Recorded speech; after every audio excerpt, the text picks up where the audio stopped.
I feel like this island would have been the kind to, like, drink blood from the skulls of our enemies. I wish I had a skull like that.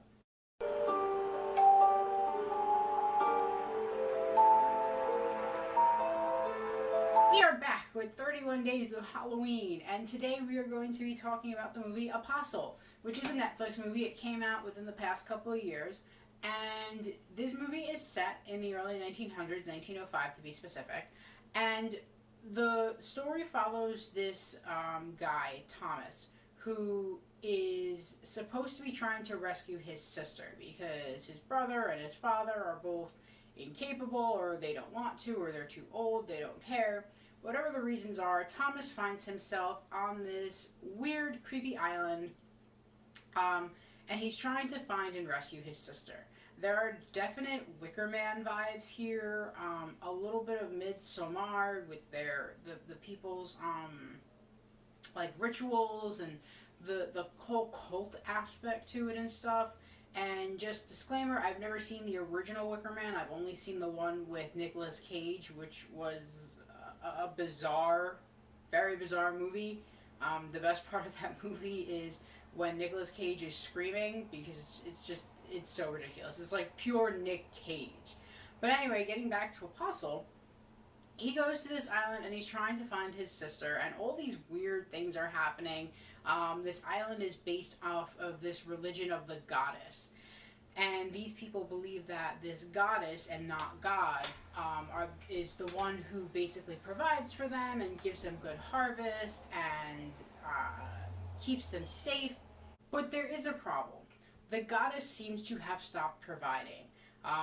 The people talk about starving, or their leaders talk about starving, and you watch a scene where a sheep gives birth and the baby comes out and all its organs are like outside of its body. The crops have all turned to ash and dust.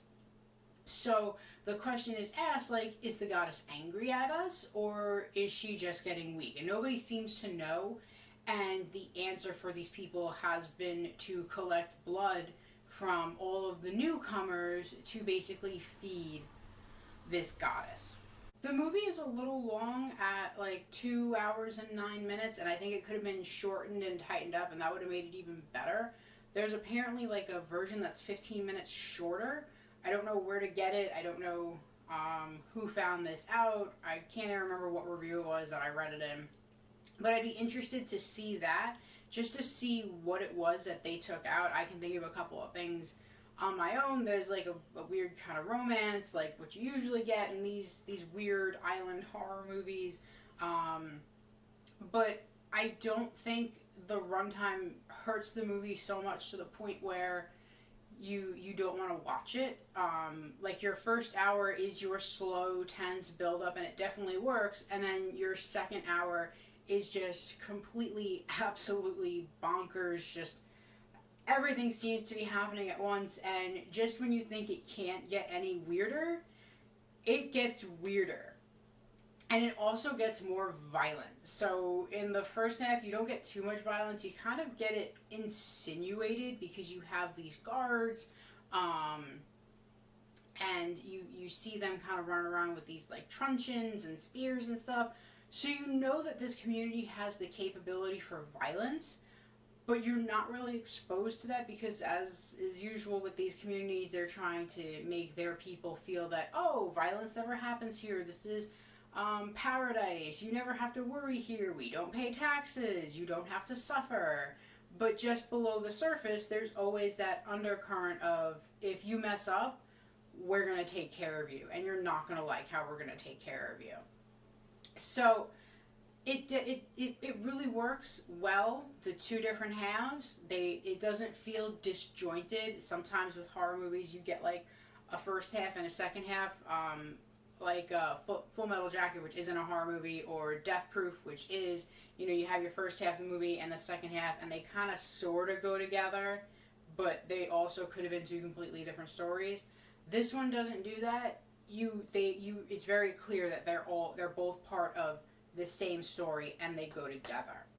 I rated this movie a 6 out of 10. My friend rated it a 5 out of 10, which kind of goes in line with the ratings that are online. So Rotten Tomatoes gives it like a 6.3, and sorry, IMDb gives it a 6.3, and then Rotten Tomatoes has a score between like 53 and 76 or 70.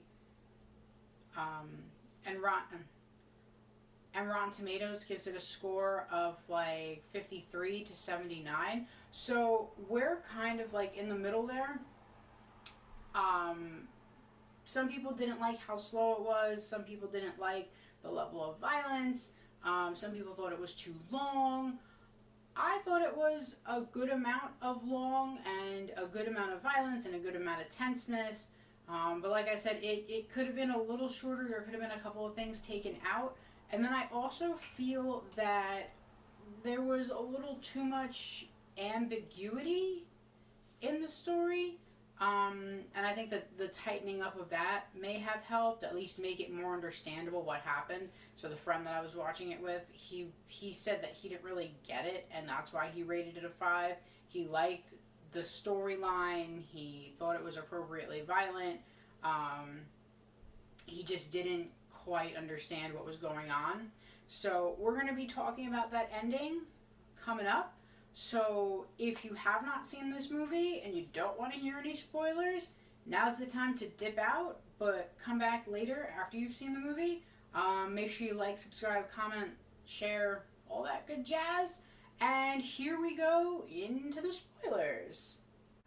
So it turns out that this goddess that they're worshiping isn't necessarily a goddess. From what I understood and from what I did a little reading on, she's more just kind of like a representation of nature, and the people are basically taking advantage of her because the people that find her, they're basically a bunch of convicts. It's 3 men. They wind up on this island. They find her, and they basically figure out that if they feed her animal blood, it makes the island more prosperous. And then the animal blood stops working. So they start to give her human blood, and then that stops working too. So they're like, well, how much more blood can we give her to make her work? And the movie becomes more a question of who's scarier. Is nature scarier or is man scarier? Because this goddess does ruin lives by not providing for these people. Or I'm going to call her the goddess because I don't know what else to call her. Mother Nature, the island. I don't know. But man is the whole reason why she winds up that way. You know, they take her and they are using and abusing her and her powers for their own gain. And it may have started out as like a benign thing where they wanted to create this island paradise for other people who didn't quite fit in on mainland London or England. But then it became just a matter of how power hungry they each were. And they start to turn on each other because the goddess isn't working anymore and everybody is starving. And you have your one character who is very clearly the most power hungry, and he really turns on his 2 friends and basically makes things worse. So it kind of seems like it was a combination of that question. You know, is she angry or is she weakening? I think she's both angry at everybody and she is getting weaker because she keeps needing more sustenance to make prosperity, and even that's not working. And then when Thomas comes along, this was where it got a little weird and confusing. She's calling Thomas her son and saying that, you know, he's going to save her. I'm not sure why she would pick him out to be her son, or why he would be the one she chose specifically to redeem her.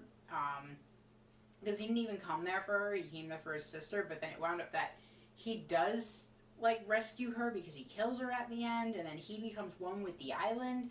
And Thomas has a lot of Christ-like imagery going on in his story. So he was in the Boxer Rebellion in Peking, and he gets really abused there by the Chinese who didn't want Christianity to be there. And there's a scene where Thomas keeps trying to pray, but they have ropes around his hands, and they keep bringing his arms out like this, almost like he's on a cross.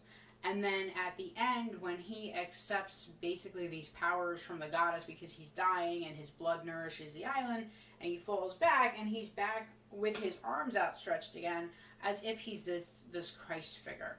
So it's interesting how this island was trying to keep Christ out or keep Christianity out, but then that whole imagery and all of that stuff came to the island anyway. So they didn't really succeed there, or maybe they did, because the Christ image guy wound up being part of this nature goddess. So again, that's that ambiguity that I'm not sure. Like, that's why I rated it a 6 instead of a little higher, because the ending and the explanations are like, they're there, but they're not that great. They're not as tight and well explained as I guess they could have been, or maybe they wanted to leave it open to interpretation. Sometimes that's the best way to do things, just leaving things open so that people can figure it out on their own. So I do recommend going to see this movie, if just to kind of get an updated version of like Wicker Man and Midsommar. I hated Midsommar personally. I thought it was way too long and drawn out and unsatisfying by the end. This definitely has a satisfying ending, even if it's a little ambiguous.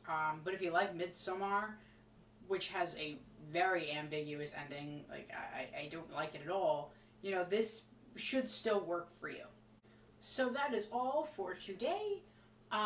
Like, comment, subscribe, share. And I will see you guys tomorrow for the next video. I hope you guys enjoyed this one, and I hope if you've seen Apostle that you liked it. If you are going to try and see it, I hope that you like it then also.